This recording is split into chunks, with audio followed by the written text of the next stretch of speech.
এই যে আজকে পরেছি রেড। হ্যাঁ, এইবার যেহেতু অনেক দিন পর আমরা পহেলা বৈশাখ পাচ্ছি সেলিব্রেট করার জন্য, সো আমার লাল সাদা শাড়ি লাল পাড় যেটা ওইটা হচ্ছে পরার খুব ইচ্ছা ইচ্ছা আছে। সো এখনো শপিং করা হয় নাই। আমি কাল পরশুর মধ্যে শপিং করে দেন আমি পহেলা বৈশাখে পরবো and ঘুরতে যাব।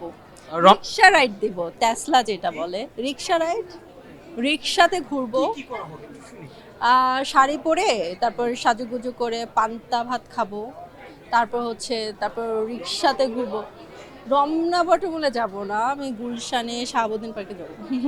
এক্সট্রিম মশার কয়েল প্ল্যান্ট ফাইবার দিয়ে তৈরি, তাই সহজে ভাঙে না, সুগন্ধিযুক্ত ও নিরবিচ্ছিন্নভাবে চলে। ডেঙ্গু চিকুনগুনিয়া বাহি সহ যে কোনো মশার বিরুদ্ধে দেয় এক্সট্রিম সুরক্ষা।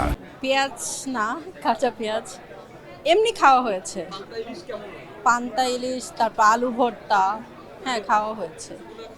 অনেক বছর আগে খেয়েছিলাম, আমার মনে নাই আসলে টেস্ট কেমন। আই থিংক হতে পারে, হ্যাঁ হবে।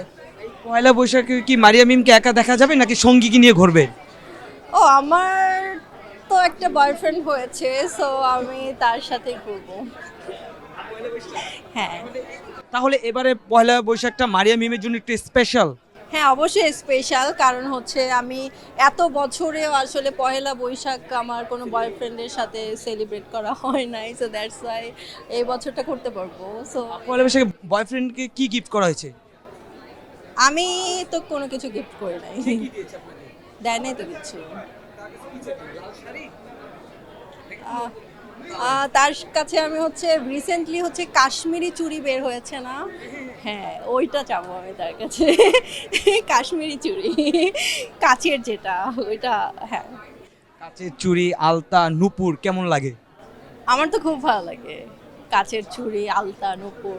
হ্যাঁ কপালের টিপ ভালো লাগে, এই যে আজকে পরেছি রেড। হ্যাঁ